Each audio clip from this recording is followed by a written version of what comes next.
Take a dive into my eyes. Yeah, the eyes of a lioness. Feel the power, day and light. Πριν πάω στο Eurovision η μισή μου λέγανε «Μα πας με την Κύπρο που δεν είναι στη Eurovision φαβορί, ποτέ δεν ήταν και βγήκε 24η πέρυσι και πώς θα το κάνεις αυτό, πας να ρισκάρεις τα πάντα». Εγώ είμαι ένας ανθρώπινο ρίσκο. Δεν με φοβίζει αυτό γιατί πιστεύω σε μένα.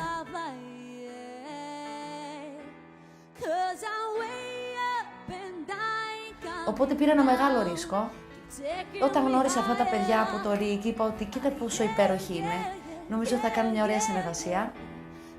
Εντάξει, έδωσα όλη την ψυχή μου.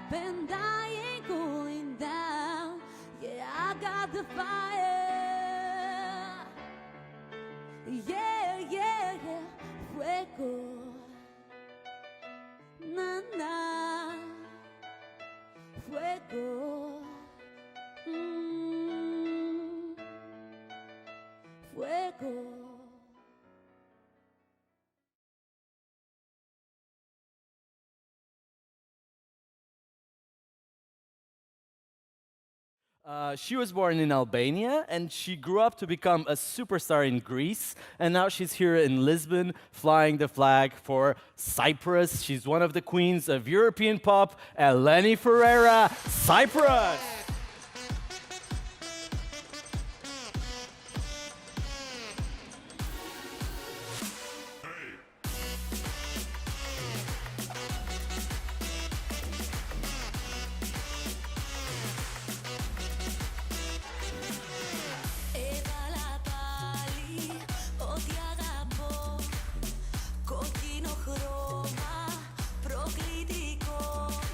Of course, you wanted to do Eurovision for a very long time, and I love Eurovision. yeah, so it's love finally it. you're here. You know why? Because it's the biggest concert.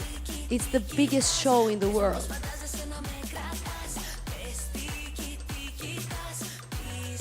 Σε είδα λέω ότι άμα πάει στη Eurovision θα σαρώσει.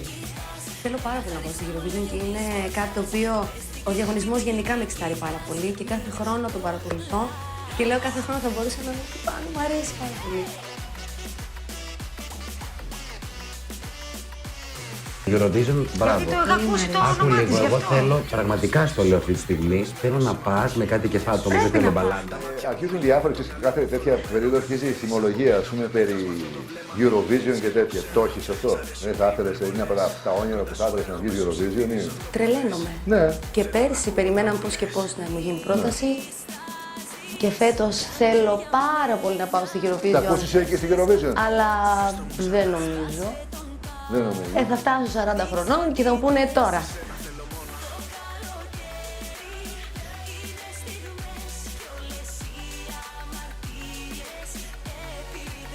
Εγώ θέλω πολύ να πάω. Αλήθεια. Ναι, πάρα πολύ. Το λες και λάβει η Θέλω φατσούλα πάρα σου. πολύ. Ο Ντόρον, ο οποίος είχε γράψει το τραγούδι του Ισραήλ, το Golden Boy που το έκανα εγώ στα ελληνικά, μου είχε γράψει το Τι κοιτάς, το οποίο ουσιαστικά αρχικά είναι 1,5 χρόνο το κομμάτι, λεγόταν Τι κοιτάμ.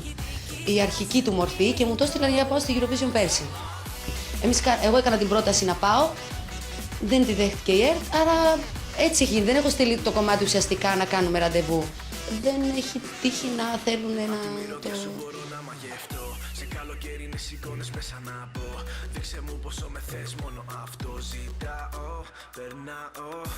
Eurovision έχει γίνει κάτι καινούργιο, έξοδες ξανά ή είναι το περσινό, επειδή ξαναακούστηκε τα σχόλιά σου για την Eurovision. Γίνεται κάθε χρόνο αυτό και πραγματικά Έκανες ξανά...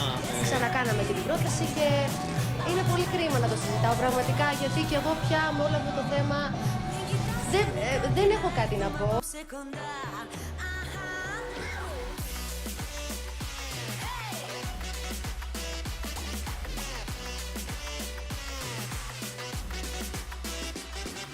Να έχεις την πιο εμπορική τραγουδίστρια, την πιο pop τραγουδίστρια. Ό,τι κάνει το μπορείς να στείλεις αυτή τη στιγμή στην Ευρώπη και να την αποδείξεις, ρε παιδιά. Είμαστε με τα καλά μας.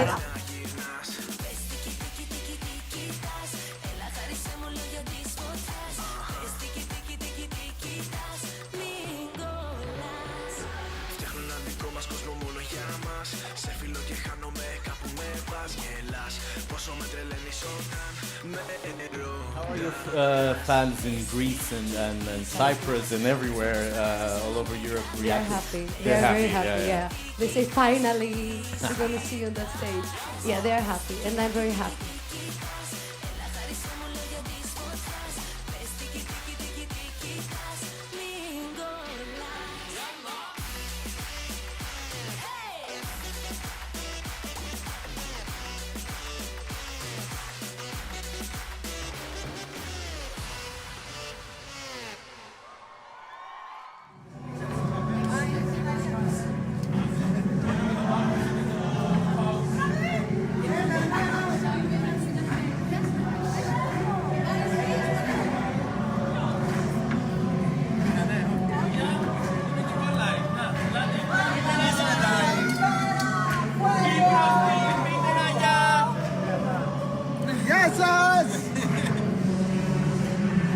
Λοιπόν, ελάτε να δούμε και τι γίνεται μέσα. Έλα μέσα, γεια. Μα σταματήστε να απασχολείτε τον κόσμο. Πρέπει να βάλετε τηλεοράσεις. Τηλεοράσεις είναι, τηλεοράσεις είναι. Τηλεοράσεις όλοι.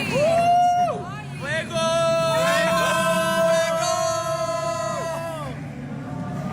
Λοιπόν, παιδιά, τα αποφάσισα, χάρηκα πάρα πολύ. Δούξα κανένα. Έλα, δεν βγαίνω. Αγαπάμε. Δεν βγαίνω. Ψηφίστε 25. Both Cyprus and Eleni will see your makeup. She takes such great care of us. You have to have this in green. Leave it like this. Yeah. When you start with something, always do this. Perfect. Yeah, wait.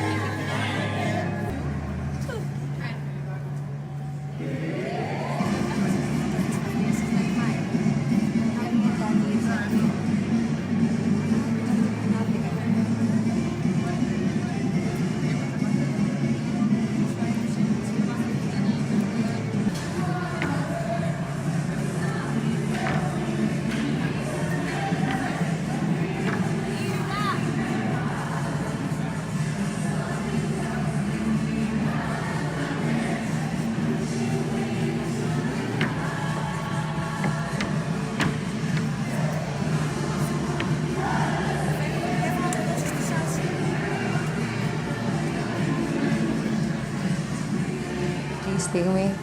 Είναι μια στιγμή, ξέρεις, που όταν πας πίσω και το σκέφτεσαι, λες Παναγία, θέλω να το ξαναζήσω. Αυτό το άγχος εκείνων των λεπτών που ξεκινάς να τραγουδάς με τίποτα. Απ' την άλλη, είναι αυτές οι στιγμές που σε κάνουν καλύτερο άνθρωπο, καλύτερο καλλιτέχνη. Είναι σπουδαίες εμπειρίες αυτές. Και είναι ωραίο να τις ζουν όλοι οι καλλιτέχνες, αυτές τις εμπειρίες, τις έντονες.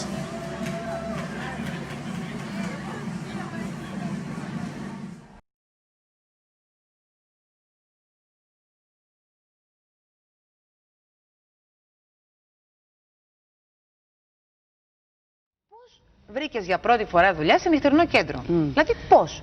Λοιπόν, είναι πολύ αστεία η ιστορία, να ξέρεις. Ναι. Εγώ δούλευα εκείνη την εποχή σε μια καφετέρια στην Καλιθέα. Ήμουνα 17 χρονών και κάτι, 18. Λοιπόν, είχα μάθει ότι στην άλλη καφετέρια, αυτοί οι δύο που το έχουν εκεί πέρα, ο θείος τους έχει το παλατάκι, ένα μαγαζί με γάμους που τραγουδάνε στην Καλιθέα. Και πήγαινα εγώ όταν δεν δούλευα, έπινα καφέ εκεί και έλεγα είμαι τραγουδίστρια. Μόνη σου? Μόνη μου, εννοείται. Και έλεγα είμαι τραγουδίστρια. Είμαι τραγουδίστρια. Φαινόταν το πράγμα από παιδάκι. Μου λέει αυτός τραγουδάς. Λέω ναι, πού έχεις τραγουδήσει? Είπα εγώ, ό,τι να είναι ψέματα, δεν θυμάμαι τι είπα. Μου λέει να σε πάω στο θείο μου. Πάω εκεί πάνω στο παλατάκι, μου λέει αυτό θα σερβίρεις? Του λέω για σερβίς ήρθες, του λέω όχι είναι τραγουδίστρια. Μου λέει ωραία, επειδή χρειάζεται μια κοπέλα μου να σερβίρει 2-4 μέρες. Οκ, πάω σε τους γάμους, σερβίρα, αλλά ήμουν έτσι. Και τραγουδούσα, ενώ στη σκηνή. Τραγουδούσαν οι άλλοι και με σερβίρω και έκανα εγώ. Ναι. Λέω θα ανεβώ μια μέρα. Έλα λοιπόν που έρχεται η μέρα, κάνουν κάτι πρόβες, κάτι αυτά. Πήγα εγώ με τον Ζώνα, λέω πρέπει να τραγουδήσω. Ανέβηκα, είπα ένα τραγούδι, μου λέει αυτό άντε, έλα να λέει. Ποιο τραγούδι είπες, θυμάσαι? Νομίζω ένα κομμάτι της εποχής που ήταν πάρα πολύ. Μου λέει θέλεις να τραγουδήσεις, του λέω θέλω. Του λέω δώσ' μου τα ίδια λεφτά που μου δίνεις στο σερβιτόρα. Δηλαδή έπαιρνα ούτε 20 ευρώ για να καταλάβεις. Δεν με νοιάζει. Μου λέει τι, ένα τραγούδι με πληρώνεις, του λέω καθόλου, θέλω να τραγουδάω. Δεν σε πιστεύω, ρε Ελένη. Έγινα λοιπόν, τραγουδούσα εκεί στους γάμους, παιδιά. Κάποιες φορές δεν πληρωνόμουν, δεν με νοιάζει όμως. Νόμιζα εγώ τώρα ότι την την έχω κάνει. Έβγαινα 2 τραγούδια, τα έδινα όλα. Όλα εκεί, ψυχή, σώμα από κάτω. Όχι, χειροκροτούσαν, είναι μια τρελή εγώ, καταλαβαίνεις. Από εκεί μετά το έλεγα παντού. Είμαι τραγουδιστή, τι δουλειά κάνεις? Είμαι τραγουδιστή, τραγουδάω στο Παλατάκι στην Καλιθέα. Ποιο είναι το Παλατάκι, δεν έλεγα ότι είναι με γάμους. Έλεγα στο Παλατάκι, ένα μαγαζί στην Καλιθέα τραγουδάω. Και από εκεί μετά γνώρισαν ένα παλικάρι που όταν είχε οντισιόν ο Βέρτης, μου λέει: έχει οντισιόν ο Βέρτης, θα πας? Γιατί υποτίθεται ότι εγώ ήμουν έμπειρη, είχα τραγουδήσει κι άλλες φορές. Ούτε καν. Και πήγα στην οντισιόν στο Βέρτη.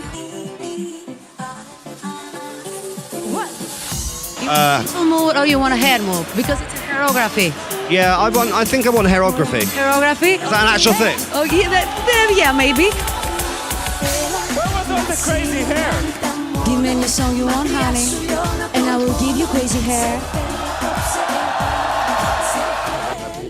Να πάω να χορέψω στο μαγαζί και είναι με 75 μεσουλίδι. Για ποιο δηλαδή θέλω να μου το πείτε αυτό που κουνάς τον αφιέλα και τραγουδάς είναι.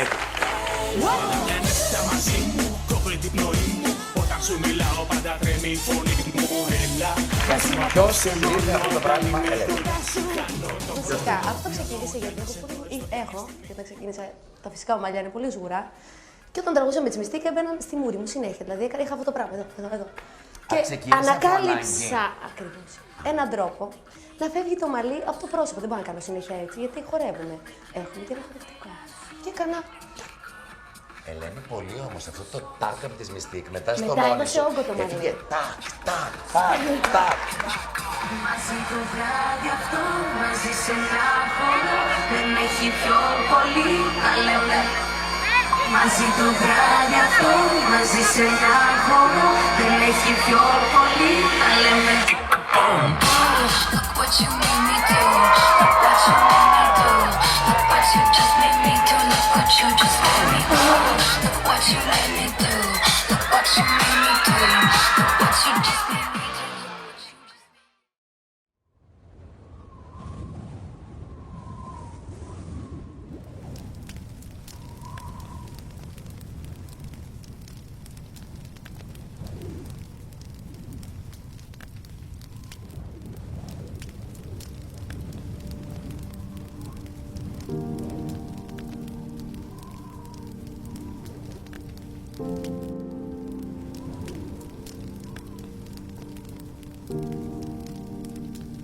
Σήμερα σας αποκαλύπτουμε ποιο είναι το πραγματικό όνομα της Ελένης Φουρέιρα και δίνουμε τέλος στην αγωνία σας. Είμαι Αθηνά απλά επειδή το επίθετό μου δεν είναι ελληνικό. Συνήθως με ρωτάνε πάντα από πού είσαι. Οι μισοί μου μιλάνε ισπανικά, άλλοι μισοί βραζιλιάνικα. Η καταγωγή σου? Η μαμά μου έχει καταγωγή από τα Γιάννενα, ο πατέρας μου είναι Αθηναίος. Απλά το επίθετό μας, μόνο το επίθετό μας, όπως και η καταγωγή που προέρχεται το επίθετο είναι μεξικάνικη. Αφού λοιπόν έχει μεξικάνικες ρίζες, τότε γιατί λέγεται Φουρέιρα και δεν λέγεται Έλενα de la Furero de la Barrio Sol, μου λέτε? Και αν ήταν από την Ιαπωνία, τότε πώς θα την έλεγαν? Έλεν Μιγιάκη Γιώση Μίτσου?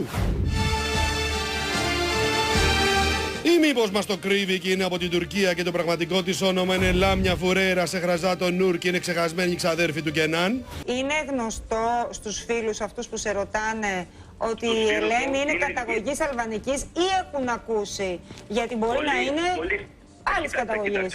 Ένα πουλάκι μας σφύριξε πως μικρή τη φώναζαν Ντέλα Φουρεράι. Φουρεράι, καλά ποιος παράτονος το έγραψε. Δεν είμαι Μεξικάνα ή οτιδήποτε άλλο, είμαι Αθηναία. Αν με έλεγαν Ελένη Παπαδοπούλου δεν θα υπήρχε πρόβλημα. Μπορούμε σε παρακαλώ να μην μιλήσουμε καθόλου γι' αυτό?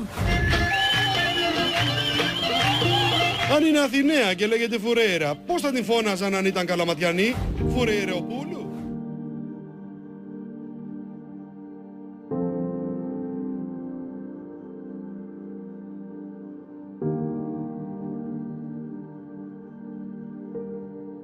Πήγες στην Αλβανία? Στο Φιέρ της Αλβανίας.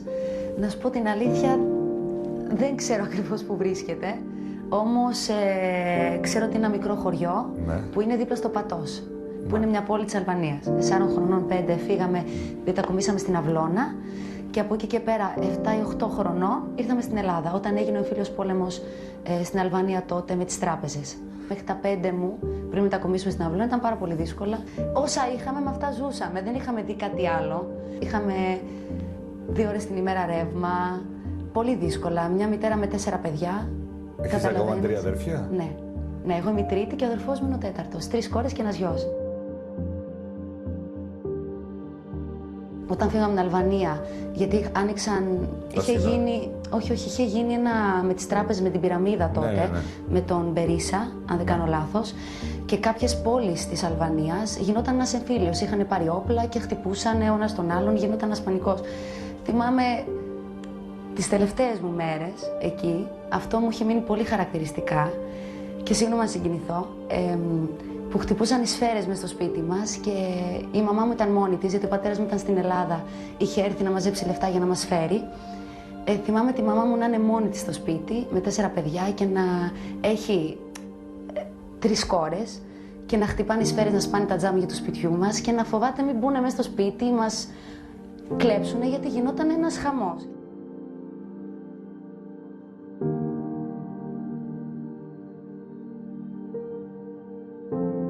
Θυμάμαι τη μητέρα μου να μπαίνουν οι σφαίρες μες στο σπίτι μου και να λέει ότι παίζουμε πόλεμο, σε μένα και στον αδερφό μου τα πιο μικρή, να ξαπλώνουμε κάτω και να περνάνε οι σφαίρες μέσα στο σπίτι.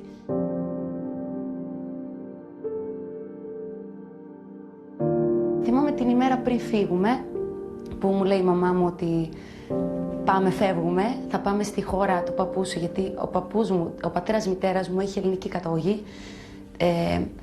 Θα πάμε εκεί, είναι η μαγική χώρα, θα δείτε πράγματα ωραία. Μας έκανε να νιώθουμε πολύ καλά κι εμείς. Και θυμάμαι ότι δεν ήξερα πού θα πάω και τι θα κάνω.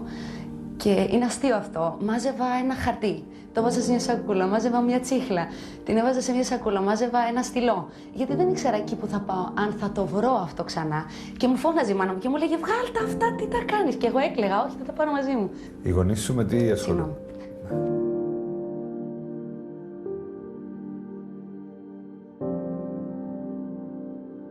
Χαίρομαι πάρα πολύ που τα έχω ζήσει, γιατί με έχουν κάνει τον άνθρωπο που είμαι. Χαίρομαι πάρα πολύ που έχω αυτούς τους γονείς και με έχουν κάνει τον άνθρωπο που είμαι, που έχουν περάσει τόσο δύσκολα.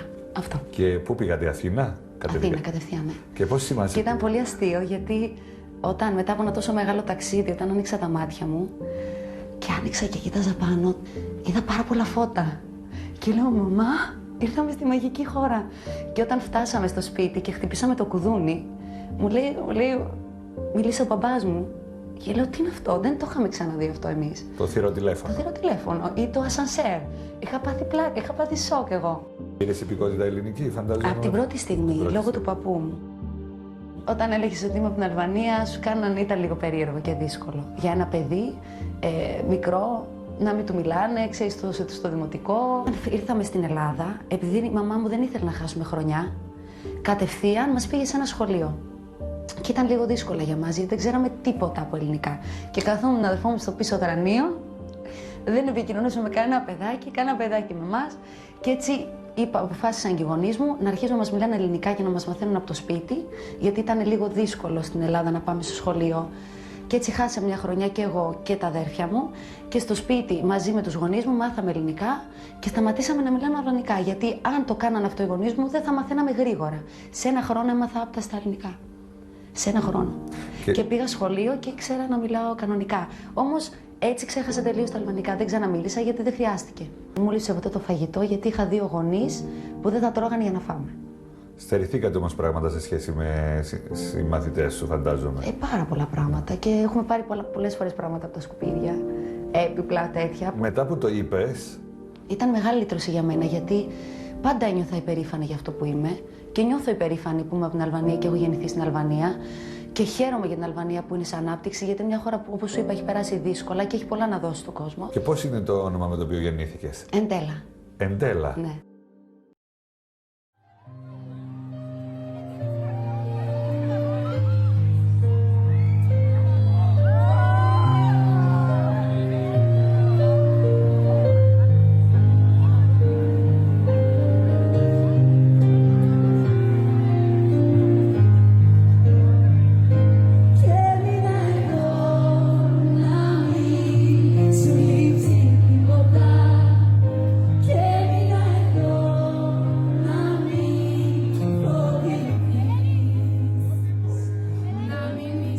Πόσο απελευθερωμένη ένιωσες όταν πια αποκαλύφθηκε και το αποκάλυψες εσύ, ποια είναι η καταγωγή σου, την οποία έκρυβες για χρόνια. Πόσο δηλαδή αισθάνθηκες, ρε παιδί μου, ότι έφυγε ένα βάρος από πάνω μου? και ότι αισθάνομαι τώρα ελεύθερη. Πάρα πολύ, ξέρεις τι, αλλά ένιωσα και έτοιμη να το κάνω. Ένιωσα έτοιμη να το κάνω γιατί το τι κάνεις είναι το πώς νιώθεις εσύ εκείνη τη στιγμή στη ζωή σου και αν είσαι έτοιμος να το κάνεις. Σας αγαπάω τόσο πολύ. Μακάρι να μπορούσα να... Μου βγήκε τόσο νεράκι από το στόμα μου αυτό, γιατί συνειδητοποίησα ότι είναι λάθος αυτό που κάνω. Είσαι λάθος. Ναι. Είσαι λάθος. Από τη στιγμή που ο κόσμος σε αγαπάει και σε έχει δεχτεί για το καλλιτεχνικό, δεν πρέπει να συνεχιστεί άλλο αυτό. Τρομάζω και φοβάμαι.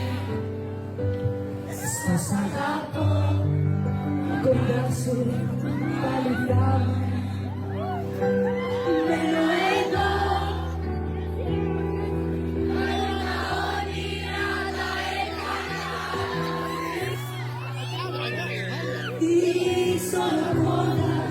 Τη ζωή μου μες στα κύματα. Όταν το έκρυβες, ήταν δικιά σου επιλογή, για να το λήξουμε αυτό. Ή κάποιοι άνθρωποι σε συμβούλευσαν ότι είναι λάθος το timing να το κάνουμε τώρα και θα το κάνουμε αργότερα. Ναι, άκουστε. Τι από τα δύο έγινε δηλαδή? Δεν υπήρχε επιλογή. Υπήρχε ότι πριν μπω στη Mystique, έτυχε να πάω σε μια δισκογραφική εταιρεία και μόλις έμαθαν ότι είμαι από την Αλβανία, με κόψανε και γελούσανε. Δηλαδή ήταν πάρα πολύ ηρωνικό αυτό που συνέβη μπροστά μου. Ένιωσα πάρα πολύ άσχημα και έλεγα Θεέ μου. Συγγνώμη τώρα που το λέω, αλλά. Έλεγα μέσα μου, Θεέ μου, γιατί αυτό πρέπει να είναι τόσο κακό. Και συνειδητοποίησα ότι για να μπορέσω να κάνω καριέρα ή να δείξω αυτό που έχω, θα πρέπει κάπως να το κρύψω. Για να δει ο κόσμος ότι αυτό που έχω μέσα μου και έπειτα να με αγαπήσει για την Ελένη τη Φουρέιρα, για την καλλιτέχνη, για την Ελένη που προσφέρει αυτό που προσφέρει και από εκεί πέρα να μην τον επηρεάζει το από που είμαι. Που το θεωρούσα πάρα πολύ άδικο, έτσι. Και έχω περάσει μήνες κατάθλιψης και πολύ στεναχώριας. Όταν το έκρυβες στην αρχή, οι γονείς σου και τα αδέρφια σου τι σου λέγανε? Η μάνα μου ήταν πάρα πολύ στεναχωρημένη. Γιατί όταν γινόντουσαν κάποια πράγματα στη τηλεόραση από κάποιους ανθρώπους που προφανώς δεν είχαν παιδιά, προφανώς για την τηλεθέαση μπορούσαν να κάνουν τα πάντα. Αυτό με στεναχωρούσε πιο πολύ, με πολύ κλάμα και μου λέγε παιδάκι μου, δεν έχεις κάνει κάτι σε κανέναν, γιατί στο κάνω αυτό.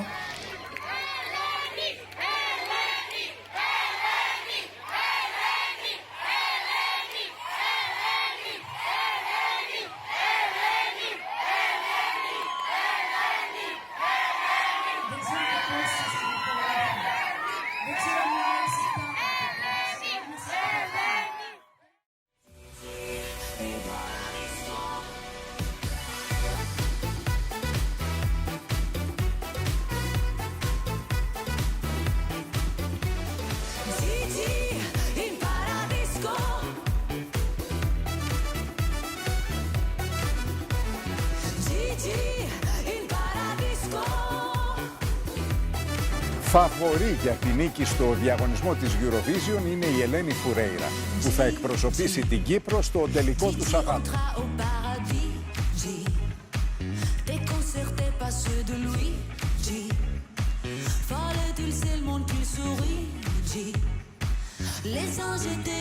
Killed it. Really? You blew the roof off. You were the only act people applauded for in the press room 3 times. Really? Every time.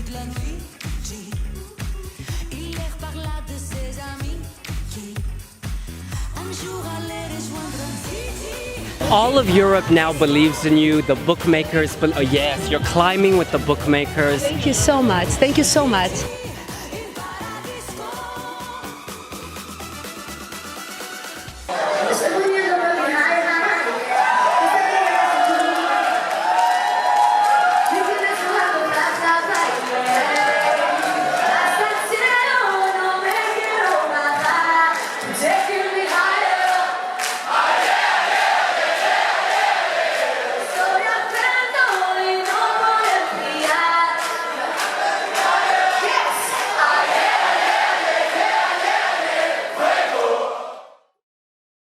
Τώρα δεν είναι να καταλαγιάσουν οι αντιδράσεις, κυρίες και κύριοι, για τον αλβανικό αετό, σύμβολο αλυτρωτισμού της γείτονος που σχημάτισε η Ελένη Φουρέιρα μαζί με συμπατριώτη συνάδελφό της. Είναι η φωτογραφία, η επίμαχη φωτογραφία για κάποιους που ανέβασε η Ελένη Φουρέιρα. Συναντήθηκε με τον εκπρόσωπο της Αλβανίας, την Αλβανό τραγουδίστρια, όπου ήταν τόσο χαρούμενοι που ο ένας μαζί με τον άλλον σχημάτισαν με τα χέρια τους το σύμβολο του αλβανικού αλυτρωτισμού. Και τη βλέπουμε εδώ να έχει βγάλει φωτογραφία με τον εκπρόσωπο της Αλβανίας στο διαγωνισμό, κάνοντας όμως μια προκλητική χειρονομία. Αυτή τη συγκεκριμένη ανάρτηση δεν θέλησες μετά και να τη σχολιάσεις καθόλου μπροστά στις κάμερες. Τώρα που έχει περάσει καιρός, ήταν κάτι το οποίο σε στρέσαρε τόσο πολύ, είναι κάτι το οποίο... Ήταν κάτι το οποίο με στεναχώρησε πάρα πολύ. Πριν από αυτό, είχα σηκώσει άλλες 100 σημαίες. Ναι. Αλλά δεν υπήρχε πρόβλημα. Ουσιαστικά για τα μίδια, για κάποιους από τα μίδια, υπήρχε πρόβλημα με την αλβανική σημαία. Βεβαίως. Το αλβανικό. Ένα λεπτάκι. Η σημαία τους δεν το έχει πάνω αυτό. Ακριβώς. Είναι το σύμβολο του αλβανικού αλυτρωτισμού, παιδιά. Το σύμβολο της Αλβανίας είναι. Το σύμβολο της Αλβανίας. Ναι. Της αλβανικής σημαίας. Έτσι όπως το λέμε, ακούγεται πολύ εθνικιστικό, ρε παιδί. Και να πούμε ότι είναι και από την Αλβανία η Φουρέιρα. Είναι πολύ εθνικιστικό. Είναι το σύμβολο της γενέτειράς της. Ακριβώς. Και όχι μόνο λέω της γενέτειράς της. Ο αλβανικός αετός είναι ένα βαρύ και σκληρό σύμβολο. Κυρία δεν την ξέρω, αλλά γνωρίζω ότι έχει καταγωγή αλβανική, που είναι πρόβλημά της, ότι απέκρυψε πάρα πολύ καιρό την καταγωγή της, ότι έχει μεγαλώσει στη χώρα μας και όσοι μεγαλώνουν στη χώρα μας οφείλουν να γνωρίζουν και έχουν ελληνικά χαρτιά και ηθαγένειες, τις οποίες δεν τις δώσαμε με το ζόρι, αλλά τις πήρανε οι ίδιοι. Οφείλουν να γνωρίζουν και την ιστορία και να σέβονται τη χώρα που τους φιλοξενεί στην ουσία. Ευχαριστή. Μιλάμε για ένα ρατσιστικό παραλήρημα. Δηλαδή... Βλέπετε ποιοι είναι οι Αλβανοί, βλέπετε την περίπτωση της Eurovision που διαφημίζεται μια τραγουδίστρια η οποία έλεγε ότι δεν είναι Αλβανίδα, δεν έχει καμία σχέση με την Αλβανία, έλεγε ότι είναι από τη Γουατεμάλα, δεν ξέρω, από την Νικαράγουα. Και όλοι αυτοί, κάτι αποτυχημένοι ποδοσφαιριστές Αλβανοί, κάτι λαμόγια τραγουδίστριες που πιάνουν λεφτά στην Ελλάδα, γιατί δυστυχώς εδώ στην Ελλάδα υπάρχουν πολλά κορόιδα, μόλις πιάσουν τα λεφτά αρχίζουν μπλουζάκια του Τσεκά, αετούς μεγάλες Αλβανίες. Λοιπόν, όποιος πιστεύει σε αυτές τις αθλιότητες και όποιος διαφημίζει μεγάλες Αλβανίες έξω από την Ελλάδα, να πάει στα Τύρανα, εκεί που δεν τους ήξερε η μάνα τους και δεν είχαν παπούτσια να φορέσουν. Εάν της αρέσει λοιπόν να κάνει αετούς και της λείπει η πατρίδα της, μπορεί να πάει εκεί, δεν είναι εδώ με το ζόρι πιστεύω, πρέπει σε μια χώρα με ελληνικά λεφτά, με ελληνική δουλειά, γι' αυτό ήρθε. Οικονομική μετανάστρια είναι. Αν δεν ήτανε, θα μπορούσε να ζήσει με τα χρήματα των Αλβανών και να μείνει στην πατρίδα της. Αλλά δεν μπορούσε να το κάνει αυτό και ήρθε σε μια άλλη πατρίδα, όπου ζει και μεγάλωσε με τα χρήματα των Ελλήνων φορολογουμένων. Επίσης θέλω να σας θυμίσω ότι την περίοδο που οι managers πίεσαν, την περίοδο που οι managers, σανιζόμενη Ελένη, να μην πει ανοιχτά, να μην μιλήσει ανοιχτά για την καταγωγή της. Τότε λοιπόν στην Ελλάδα το να λες Αλβανός ήταν κάτι σαν βρισιά. Να σας το θυμίσω για να κάνουμε και εμείς την αυτοκριτική μας, να μην τα ρίχνουμε όλα στην πιτσίρικα που ξεκινούσε τότε το τραγούδι. Είναι ένας τρόπος να δείξουν τον πανηγυρισμό τους και την αγάπη τους στην χώρα τους.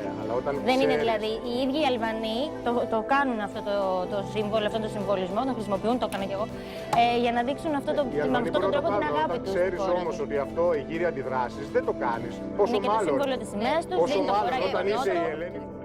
Στεναχωρήθηκα πάρα πολύ, δεν στο κρύβω, γιατί λέω είμαι εδώ. Πάω να διαγωνιστώ και σηκώνω στις πλάτες μου και αυτή τη χώρα και την Ελλάδα αυτή τη στιγμή και την Αλβανία, έτσι. Ναι, ναι. Και εκπροσωπώ την Κύπρο. Αντί να με στηρίξετε σε αυτό που κάνω, μακάρι να κερδίσουμε, γιατί προσπαθώ να σας κάνω υπερήφανος τόσα χρόνια. Δεν μπορείτε να μου το κάνετε αυτό και να με βγάζετε εμένα, εθνικίστρια. Λέει κάποιος θα πρέπει να ξέρει ιστορία. Εγώ στην Ελλάδα, στην ιστορία δεν το έμαθα αυτό. Ναι, ναι. Δεν σκέφτηκα καν ότι κάποιοι θα βγουν στα μίντια, κάποιοι δημοσιογράφοι θα πούνε δεν γνωρίζεις ιστορία. Στην ιστορία που έμαθα εγώ, στην Ελλάδα, δεν μου το μάθαν αυτό. Ότι ξέρεις κάτι απαγορεύει να κάνεις αλβανική σημαία γιατί είναι εθνικιστικό θέμα. Και πώς γίνεται μετά από όλα αυτά που περάσει η ζωή μου να προσπαθώ να με αποδεχτεί αυτή η χώρα. Να γυρίσει. Με νύχια και με δόντια. Να γυρίσει και ότι είμαι και εθνικίστρια. Ξέρεις, έλεγα, δεν το πιστεύω. Θεέ μου, τι άλλο θα ακούσω. Και με είχε στεναχωρήσει αυτό. Αλλά απ' την άλλη συνειδητοποίησα πόσο με αγαπάει ο κόσμος.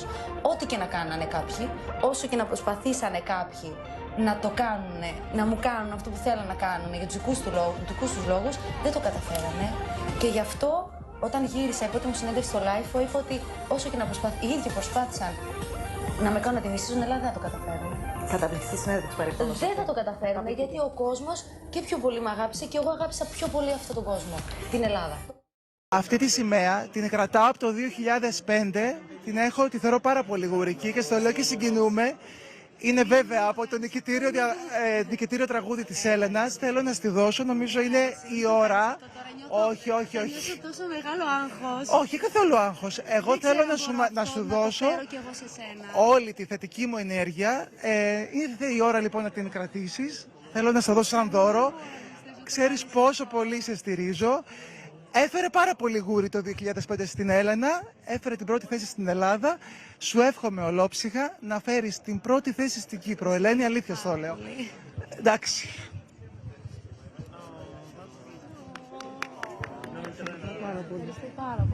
Είναι πολύ συγκινητικό. Σε ευχαριστώ πάρα πολύ. Μακάρι να σας κάνω υπερήφανους. Δεν ξέρω αν μπορώ να κάνω αυτό που κάνει η Έλενα. Φαντάζομαι αυτά είναι μοναδικά πράγματα. Ελπίζω και εύχομαι ότι καλύτερο θα κάνω. Αλήθεια. Το υπόσχομαι. Συγγνώμη που σε συγκίνησα και εγώ έχω συγκινηθεί πάρα πολύ, αλλά ήθελα από πολύ μεγάλη. Και με βλέπει. Παιδιά, συγγνώμη. Δεν μπορώ να το κάνω αυτό στην κάμερα. Συγγνώμη. Σας ευχαριστώ. I think that Eleni has taken what could have been, what would at that stage, everything she does, she does it with purpose, she does it with poise. She is amazing. I will be devastated if she doesn't win.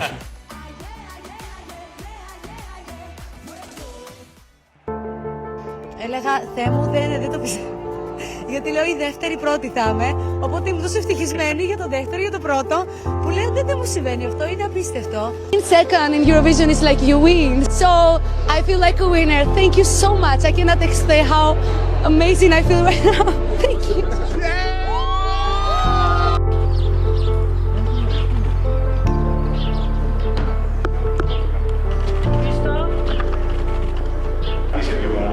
Θέλω να σας συγχαρώ και βεβαίως την ομάδα του ΡΙΚ, τα παιδιά που τη διεύθυνση, αλλά και τα παιδιά, γιατί πραγματικά μας κάνατε περήφανος. Προευλήθη Κύπρος παγκόσμια, ήταν μια από τις σημαντικότερες ή σημαντικότερη που είχαμε. Δεν θέλω να κάνω άλλο σχόλιο, γιατί μπορούσε άνετα να είμαστε πρώτοι.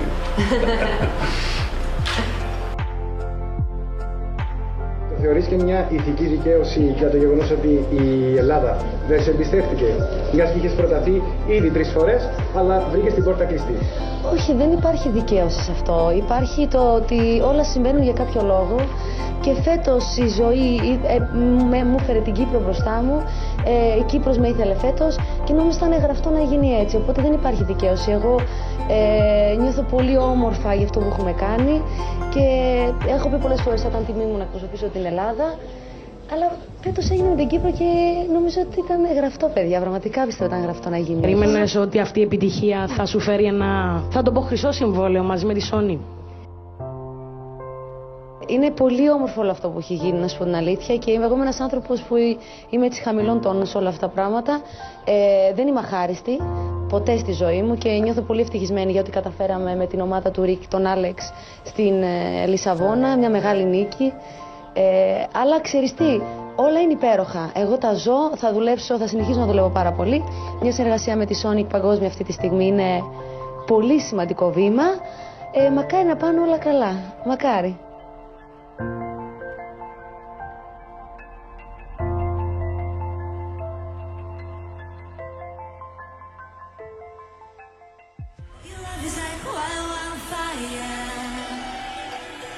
You got me pelican, fly, fly, fly, yeah.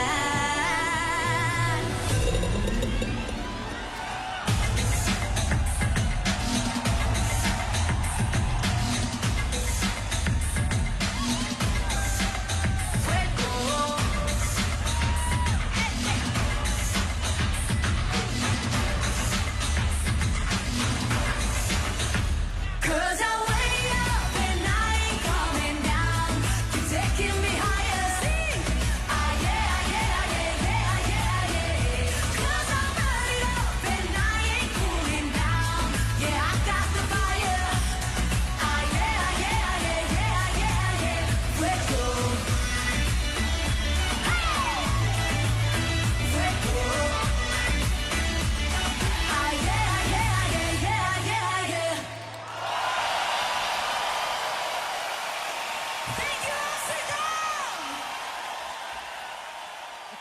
όνειρα πολύ μεγάλα εκεί που ήμουνα και εκεί που βρισκόμουν και όταν ήρθα εδώ. Όνειρα που για κάποιους όταν τα έλεγα γελούσανε όταν ήμουν μωρό. Λέγανε έλα μου, τώρα αποκλείεται.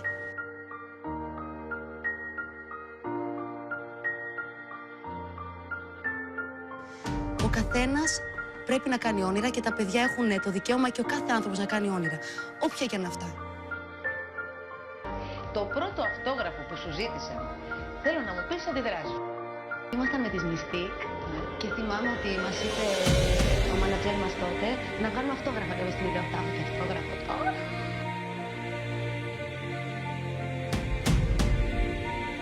Και έρχεται ένα παλικάρι στο αεροδρόμιο Λιστάνου και μου κάνει «Ελένη, μια φωτογραφία, ένα αυτόγραφο». Κάνω εγώ έτσι. Λέω, ποια Ελένη? Α, για μένα λέει, λέω. Ναι, εννοείται. Έτρεμα. Εγώ έτρεμα πιο πολύ από αυτόν, λέω, δεν το πιστεύω.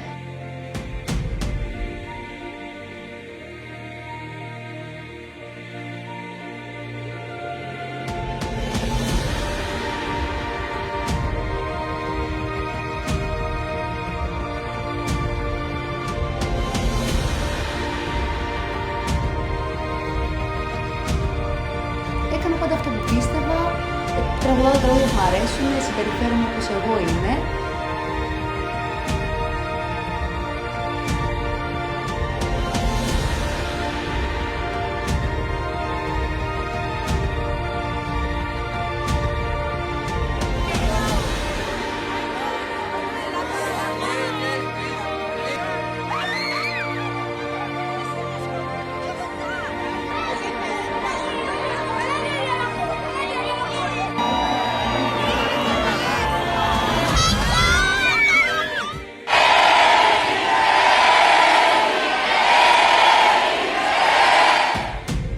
Έχω πάρει πολύ αγάπη από τους θαυμαστές και μια αγάπη λίγο διαφορετική από ό,τι είχα συνηθίσει τόσα χρόνια, ξέρεις, στην Ελλάδα και στην Κύπρο.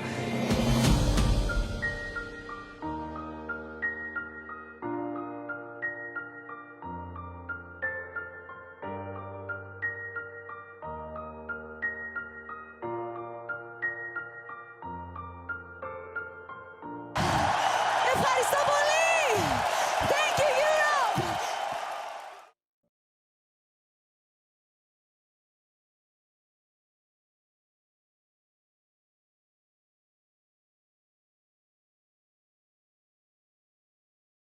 Hold up! You got $100 bill, get your hands up. You got $100 bill, make noise. You got $100 bill, get your hands up. You got $100 bill, make noise. You got $100 bill, get your hands up. You got $100 bill, make noise. You got $100 bill, get your hands up. You got $100 bill, make noise.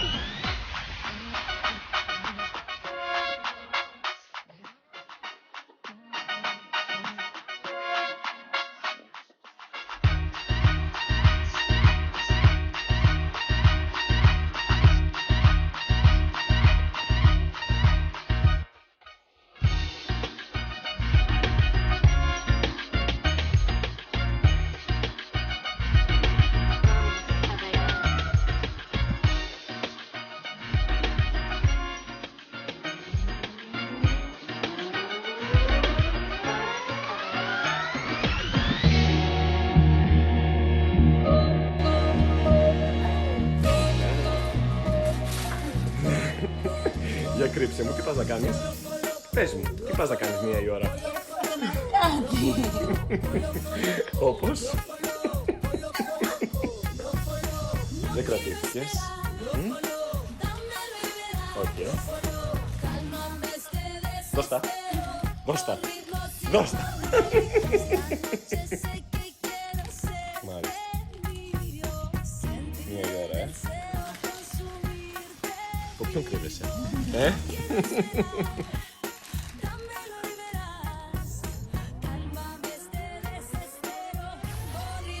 Εντάξει, μία η ώρα τρως καλά. Σταμάτα να με τραβάς! Τι τρως?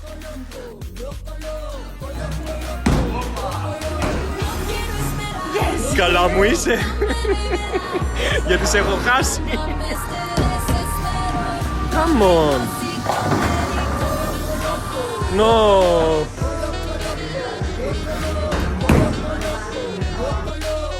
Για πάμε να σε δω.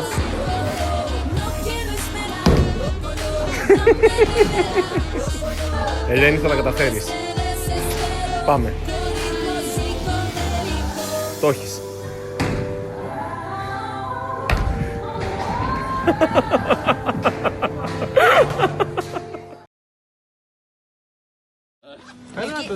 Εκεί θα ξεσπάσω, να ξέρεις. Σε πιστεύομαι, άμα εσένα σ' αρέσει, σε πιστεύομαι. Δεν θέλω να φύγω από εδώ, τα κάνω. Πάμε. Αλλάξατε κάρτα. Αν δεν βγει το δέρμα μου, δεν βγαίνω εγώ από το mood μέχρι να βγει το δέρμα. Οκ, πάμε. This idea? Yeah. Now you wanna be snake. Da da da da da da da.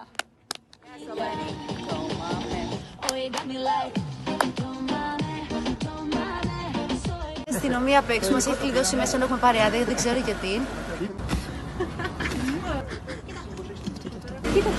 Δεν το ζω αυτό πραγματικά. Λοιπόν, να κοιμηθώ.